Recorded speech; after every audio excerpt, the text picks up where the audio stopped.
आज जिल्ह्यामध्ये कुठलीही गोष्ट घडली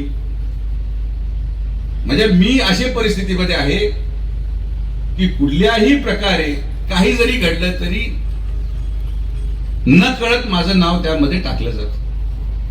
कोणाचा खून झाला तरी मीच दोषी, खून झाल्यावर कारवाई झाली तरी मीच दोषी, रस्त्यामध्ये खड्डे पडले तरी मीच दोषी. नगर मनमाडच्या बाबतीत मी माझी स्पष्ट भूमिका मांडतो की आज नगर मनमाडचं काम होत असताना कोल्हारच्या पुलाच्या एका बाजूला रस्ता झालेला आहे आणि कोल्हारच्या पुलाच्या दुसऱ्या बाजूला रस्ता झालेला आहे. ठेकेदार तोच आहे, मटेरियल तेच आहे, खडी तीच आहे. मग असं काय घडलं की पुलाच्या पलीकडं 55 किलोमीटर मध्ये एकही खड्डा पडत नाही आणि इकडे मात्र रस्ता पूर्ण धसलेला आहे. याचा विचार आपण करणं आवश्यक आहे. कारण की तिथं त्या ठेकेदाराला पूर्णपणे संरक्षण मिळालं.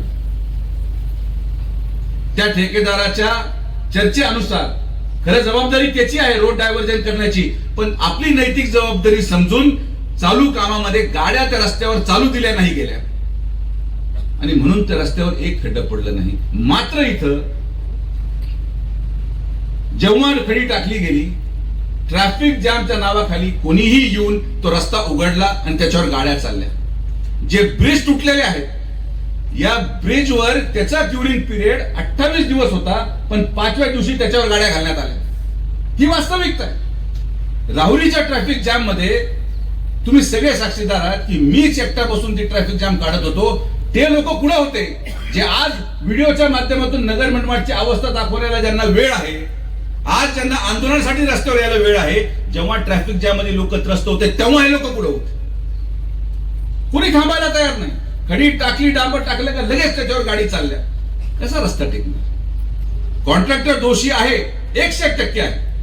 पण एक गोष्ट मी तुम्हाला आवर्जून सांगतो की जर हा कॉन्ट्रॅक्टर पळून गेला तर मग या रस्त्याला पोलीस वाली नाही. माझं काम तुम्हाला अवगत करणं आहे. मी खासदार नाही, ज्याला लोकांनी निवडून दिलं त्यांचा पत्ता नाही, कोणीच्या रस्त्याला वाली नाही. मी आवर्जून त्या राहुरीमध्ये ट्रॅफिक जाम होऊ नये म्हणून भाऊ आपल्याला सांगू इच्छितो की या रस्त्याचं डायव्हर्जन साठी होमगार्डचा 7.5 लाख रुपये पगार मी माझ्या खिशातून दिला. बंदे राहुरीचा ट्रॅफिक जाम होऊ नये म्हणून मी माझ्या 7.5 लाख रुपये घात.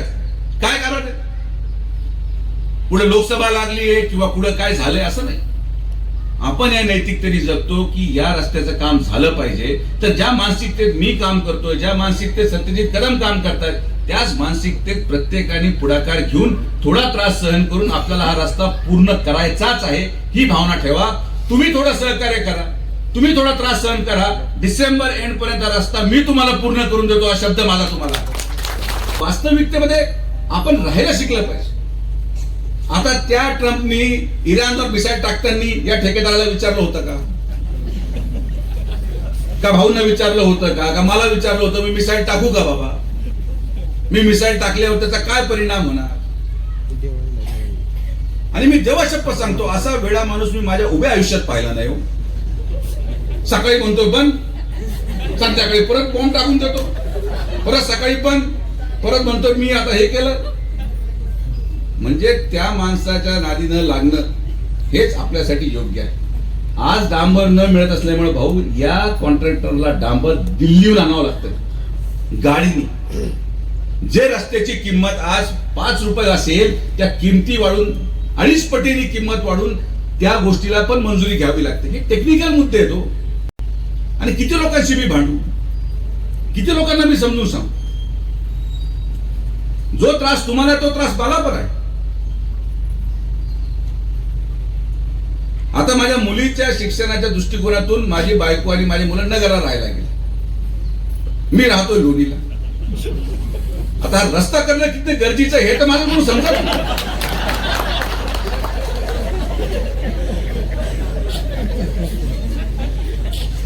मला पण बरं वाटतं रस्ता खराब आहे पण करावंच लागणार, त्याला पर्याय नाही. मला जावं यावं लागतं. जो त्रास तुम्हाला आहे तो त्रास मला आहे. कदाचित तुम्ही इथून निघाला तर राहुरीला थांबालो, मला रोज नगरहून येऊन जाऊन करायचं. तर जनतेच्या त्रासाला आम्ही पूर्णपणे ज्ञात आहोत, पण या त्रासाचं उत्तर आंदोलन नाही, या त्रासाचं उत्तर ठेकेदाराच्या लोकांना मारहाण करणं नाही. राहुरीमध्ये रात्री त्या ठेकेदाराच्या लोकांना जे साईड गटर करत होते त्यांना हाणलं. आज एकही कर्मचारी त्या ठेकेदाराचा राहुरीमध्ये जायला तयार नाही. काय केलं पाहिजे? कोण जाणार तिकडे? मी जाऊन आता कॉन्क्रीट आणि सेंटरिंगचं काम करू? असं नाही होऊ शकत. आणि तुम्हाला माझं बोलणं वाईट वाटत असेल, मी याच्यावर पण ट्रोल होणार आहे. करा, किती ट्रोल करायचा मला काही फरक पडत नाही. तुम्ही ट्रोल करा, काही करा, पण दोन गोष्टीची वास्तविकता समजून घ्या. हा रस्ता या ठेकेदाराकडून झाला नाही तर परत होणार नाही. आणि दुसरा, हा रस्ता कोणी पूर्ण करू शकतो तो फक्त सुजय विखे पाटीलच पूर्ण करू शकतो, ही पण वास्तविक. आपल्याला वाटलं कामातून मतं मिळतील, कामं केले. 40 वर्ष फ्लायओव्हरचं काम होत नव्हतं, आपण 2 वर्षात उरकून टाकलं. नगरचा बायपास संपवला, नगर करमाळा संपवला. 40,000 कोटीचे काम मी संपवले मतं मागायच्या अगोदर. पण काय जमलं नाही मला बनेनवर फिरता आलं नाही, रस्त्यावर झोपता आलं नाही. जे काम ग्रामपंचायतच्या शिपाईचं औषधी फवारणी ते जर लोकप्रतिनिधी करायला लागले तर मग सदस्यांनी काही निवडणूक लढवायची का? ही ऍक्टिंग आपल्याला जमली नाही. खोटे शब्द आपण दिले नाही. ज्या लोकांनी घोषणा केल्या की प्रत्येक तालुक्यामध्ये आपण एमआयडीसी आणू, त्यांच्याच तालुक्याची एमआयडीसीला तो नको अशी परिस्थिती.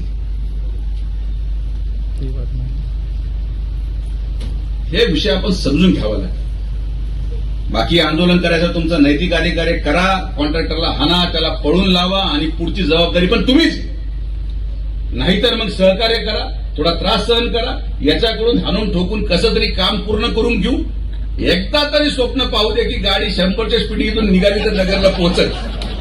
स्वप्नातच गाडी चालू राहील. तुमच्यापेक्षा या रस्त्याची गरज मला आहे. हा रस्ता मी तुम्हाला पूर्ण करून देईल.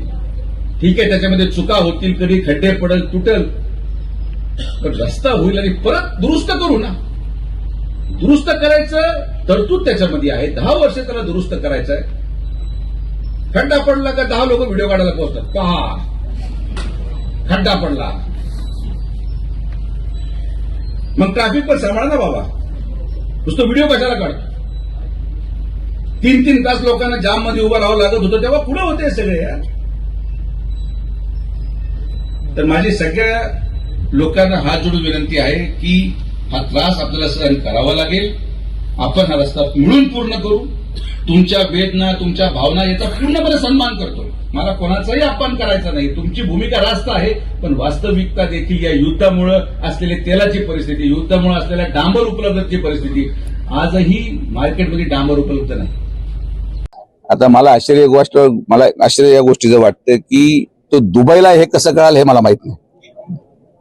बरोबर, माझी केंद्रीय मंत्र्यांना मी विनंती करणार आहे की तुम्ही एक काम करा, हे सीबीआय आणि रॉ या दोन्ही शाखेचं प्रमुख आमच्या खासदारांना करा.